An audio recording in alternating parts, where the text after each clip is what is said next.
여러분 안녕하십니까? 코로나19 4차 대유행 시기 대학생 연령에 해당하는 19에서 24세의 발생률이 학생 연령대에서 가장 높은 것으로 나타났습니다. 중앙방역대책본부에 따르면 대학이 2학기 개강에 들어간 지난 9월 초 하루 평균 대학생 확진자는 59.4명으로 집계됐는데요. 단계적 일상 회복, 그리고 학내 코로나19 감염 전파와 확산 방지를 위한 방역 지침 준수가 절실합니다. 첫 소식입니다. 교육부가 전국 각 대학에 백신 공결제 도입을 권고한 이후 안정적 학사 운영을 위해 제도를 시행하는 대학이 늘고 있습니다. 경상국립대도 2학기 개강에 맞춰 제도를 시행 중인데요. 코로나19 백신을 접종한 학생이 수업에 참석하지 못해도 출석으로 인정받을 수 있는 백신 공결제. 신청 방법과 절차를 이혜진 기자가 설명합니다. 코로나19 예방접종 대응추진단이 지난 8월 말 발표한 연령별 1차 백신 접종률입니다. 18세에서 29세와 30대 청년층을 보면 타 연령대에 비해 접종 비율이 현저히 낮습니다. 교육부가 지난 8월 10일 각 대학에 백신 공결제 도입을 권고한 이유입니다. 경상국립대 학사지원과에서도 지난 8월 31일 백신 공결제 도입을 결정했습니다. 경상국립대가 시행하기로 한 백신 공결제는 2학기 중 백신 접종을 한 재학생을 대상으로 하는데요. 백신 접종 이후 개별 신청을 받아 공결 처리를 가능하게 하는 제도입니다. 공결 일수는 백신 접종 당일과 바로 다음 날입니다. 예를 들어 9월 16일 백신을 접종했다면 16일과 17일 모두 공결이 인정됩니다. 백신 접종으로 인해 가지고 학생들이 이제 수업에 참여해서 불이익이 받지 않도록 하기 위해서 저희가 학기 중 재학생을 대상으로 백신 접종의 실시에 따른 백신 공결제를 좀 도입하게 되었고. 백신 공결은 어떻게 신청할까요? 백신 접종 당일, 접종 후 1일까지 차세대 정보 시스템에서 신청할 수 있습니다. 먼저 공결 관리란에 들어갑니다. 공결 구분에 법정 감염병을 선택, 과목명과 공결 신청일을 선택합니다. 백신 접종 확인 증빙 서류도 제출합니다. 여기서 백신 접종 확인 증빙 서류란 백신 예방접종 내역 확인서와 예방접종 증명서를 말합니다. 백신 예방접종 내역 확인서는 백신 접종 후 접종 기관에서 지급해줍니다. 예방접종 증명서는 예방접종 도우미 누리집 또는 정부24에서 발급받을 수 있습니다. 공결 신청 후에는 소속 학과와 단과대학 승인을 받으면 됩니다. 최종 승인 후 공결 승인서를 담당 교원에게 제출하는 것도 필수입니다. 그게 좀 많이 알려지면 학생들이 주사를 맞고 아픈 거에 대해서 이제 공결이 생기면 이제 맞는데 약간 주저하는 게 조금 도움이 되지 않을까? 더 많이 맞는데 효과를 주지 않을까? 그렇게 생각해요. 백신만 맞았다고 해서 공결 처리가 가능한 것은 아닙니다. 백신 공결이 적용되는 수업은 두 가지 방식, 대면 수업과 실시간 동영상 수업입니다. 녹화 동영상 수업은 해당하지 않습니다. 차시별 수업 방식에 따라서도 백신 공결제는 달리 적용됩니다. 평소 수업 방식이 대면 수업인데 교수자가 녹화 동영상 수업을 올린 날에 공결을 신청한다면 백신 공결은 적용되지 않습니다. 접종 부위 통증, 발열, 근육통, 오한 등 주요 이상 반응이 2일 이상 지속한다면 차세대 정보 시스템에 진단서를 추가로 첨부할 시 공결 기간이 연장됩니다. 코로나19 대유행 2년차, 대면 수업 확대와 같은 대학 교육 정상화 목소리가 높습니다. 학기 중 백신 접종을 희망한다면 대학에 도입된 백신 공결제 적극 활용하길 바랍니다. 제뉴뉴스 이혜진입니다. 불법 촬영과 촬영물 유포가 포함된 디지털 성범죄는 공중 화장실 같은 평범한 일상의 공간에서 누구나 쉽게 피해자가 될 수 있습니다. 경상국립대는 2017년부터 학내 공중 화장실 불법 카메라 점검을 진행하고 있는데요.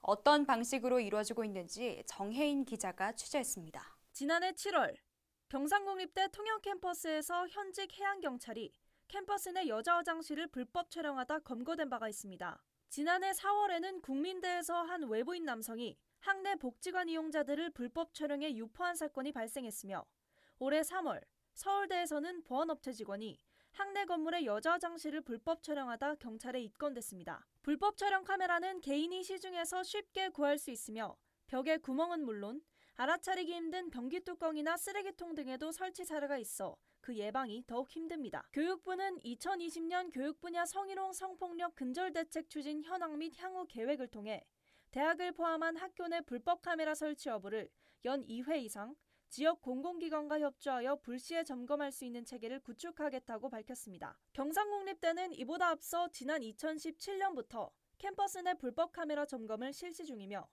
올해도 8월 9일부터 3주간 총학생회와 학생처가 자체 장비를 활용해 가작 캠퍼스 33개 동, 칠암 캠퍼스 2개 동, 통영 캠퍼스 6개 동, 총 41개 건물을 대상으로 공중화장실을 점검했습니다. 해당 점검은 전파 렌즈 탐지기를 이용해 진행되었는데요. 이렇게 불법 카메라 설치가 의심되는 곳에 적외선 IR을 발사하면 불법 카메라 렌즈가 뷰파인더에 붉은색으로 반사되어 보이는 원리입니다. 점검할 때 사용했던 카메라 렌즈를 탐지하는 장비고요. 이게 전파를 탐지하는 장비인데 이 사용을 좀 한지 오래되다 보니까 파손이 됐어요. 장비가 도입이 되면 단과대학 또는 부속기관에 요청을 받아 상시적으로 디지털 성범죄를 예방할 수 있도록 그렇게 좀 구축하려고 하고요. 사건의 심각성과 그 빈도가 점점 높아지고 있는 불법 촬영 범죄. 지속적인 불시 점검으로 학내 구성원을 불법 촬영 범죄로부터 보호해야 합니다. GNU 뉴스 정혜인입니다. 국내 대부분의 대학은 학업 성취가 우수한 학생에게 지급하는 장학금과 경제적 형편이 어려운 학생을 지원하는 장학금 제도를 함께 실시하고 있습니다. 그런데 소득분이 9분위 이상의 학생들은 국가장학금의 혜택을 받지 못해 수혜 가능한 학과장학금은 성적우수 장학금이 유일한데요. 경상국립대 성적우수 장학금 지급 기준을 정혜인 기자가 정리했습니다. 학업 성취가 우수한 학생에게 지급하는 성적우수 장학금. 이 성적우수 장학생 선정 기준이 학과마다 다르고 정보를 알 수 있는 방법이 일관되지 않아 학생들이 의문을 제기하고 있습니다. 성적우수 장학금, 어떤 기준으로 지급되는 걸까요? 경상국립대가 등록금을 재원으로 학생들에게 지급하는 교내 장학금은 종류가 다양한데요.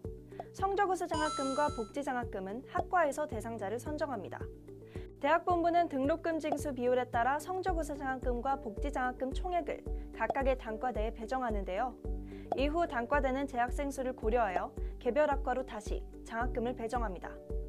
이후 학과는 배정받은 장학금을 성적우수 6, 복지 4의 비율로 나눠 장학생을 선정합니다. 올해 경상국립대 장학금 집행계획을 살펴보면 성적우수 장학금과 복지장학금 배정 금액은 총 23억 4,019만 2천 원입니다. 특히 등록금 징수 비율을 고려해 단과대별로 장학금을 배정했을 때 본과대의 장학금 배정액이 6억 600만 2만 9천 원으로 가장 높고 약학대가 3,569만 3천 원으로 1,320만 4천 원인 본부대학을 제외하면 가장 낮습니다.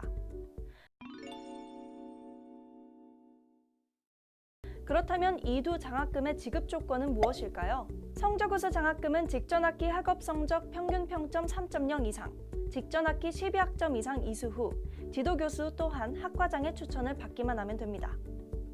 현재 경상국립대 홈페이지 교육, 학사행정, 장학 카테고리에는 이 같은 일반적인 기준 외에 다른 내용은 안내되어 있지 않은데요. 예를 들어 공과대 기계공학부는 석차와 토익 성적을 고려해 성적우수 장학생을 선발하지만 전자공학과는 직전학기 평균 평점 60점, 토익 점수 20점, 지도교수 상담 점수 10점, 학과 행사 참여도 10점을 부여해 합산한 점수로 성적우수 장학생을 선발합니다. 대학이 정한 성적우수 장학생의 기본 요건인 직전학기 평균 평점이 3.0을 넘어도 본인이 속한 학과가 어디냐에 따라 성적우수 장학생 선발 여부가 달라지는 거죠.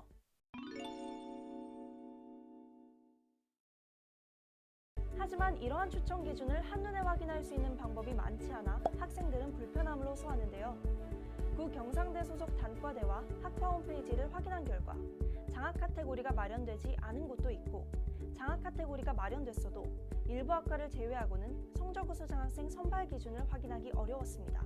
2022학년도 통합대학 장학제도 개선안이 확정되면 2022학년도 1학기부터 정부 전산처하고 협조해서 단과대학 또는 학과 홈페이지에 장학제도 안내 카테고리를 신설하여서 장학생 선발 기준을 탑재토록 하겠습니다. 성적우수 장학금 지급 조건이 학과마다 다른 이유 이제 확실히 아셨나요? 학업에 대한 동기부여, 성적우수 장학금만 한 게 없죠. 학과가 정한 장학생 선발 기준을 잘 파악해 성적 우수 장학생이 되어보길 바랍니다. GNU 뉴스 정혜인입니다. 대학 캠퍼스의 구성원은 매우 다양한데요. 학생 기자가 캠퍼스가 일터인 학교 안 다양한 사람들을 만나 그들과 GNU의 인연을 알아보고 소소한 이야기를 발굴합니다.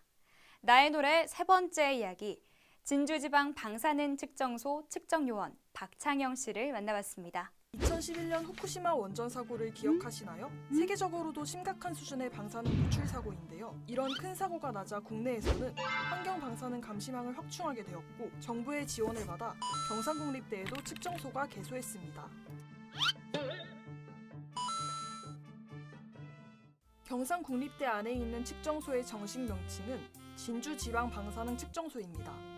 측정소는 한국원자력안전기술원, 이른바 킨스의 국토환경방사능 감시망 확충 사업의 하나로 2014년 7월 개소했습니다. 측정소는 경남 서부 지역의 토양, 대기, 수질 등에 대한 방사능 및 방사성 감시의 역할을 하고 있습니다. 현재 전국엔 진주지방방사능 측정소를 포함해 총 15개의 지방측정소가 있습니다. 그럼 진주방사능 측정소에 방문해 보도록 하겠습니다. 저는 진주지방방사능측정소 측정요원 박창영입니다. 연구원이란 단어보다는 이제 측정요원으로 전국적으로 이제 이 일을 하고 있는 분들은 이제 측정요원이라고 지금 하고 있고요. 이제 모든 시료를 이제 채취하기 위해서 필터를 교환하든지 아니면은 낙지를 측정하기 위해서 정류수를 보충하든지 시료 전처리를 하고 그다음 이제 분석을 하면은 분석하는데 대략 하루가 걸립니다. 전날 측정을 한 걸 다음 날 이제 일과 중에 이제 분석을 하는 뭐 그런 일을 이제 계속 하고 있습니다. 그런데 이제 그 위험하다는 건 통제가 안 될 때 위험하다는 거죠. 그래서 우리가 당장 엑스레이도 이제 방사선이고 아프면은 좀 치료 용도로도 방사선을 이용하고 있습니다. 전공이 이제 물리인데 제가 이제 대학원에서는 개척을 이제 공부를 했습니다. 2013년도에 진주지방에 이제 방사능 측정소가 유치하는 공문이 내려왔거든요. 그 이후로 이제 쭉 이제 측정소 일을 하고 있습니다. 제가 이제 측정소 업무도 지금 하고 있지만은 이제 또 대학원에서 연구했던 열 자극 발광이나 감 자극 발광에 대해서도 연구를 지금 진행을 하고 있습니다. 그래서 이제 우리가 이제 원자력 연구원 과제를 대해서 이제 위탁 과제로 이제 맡아 하고 있고요. 그리고 또 하나 보람된 일이라고 하면은 제가 1학년들을 대상으로 해서 일반 물리 수업을 또 진행을 하고 있거든요. 수업을 하면서 이제 나눌 수 있는 뭐 그런 기회가 제가 이제 학교에 있으면서 아주 보람 있는 일이라고 생각합니다. 제가 이제 경상대학교 입학해가지고 학부 대학원을 여기서 다 보냈는데요. 이제 그 꿈들을 이제 이루어가는 그런 시간들을 가지고 있다라고 생각하고 있습니다.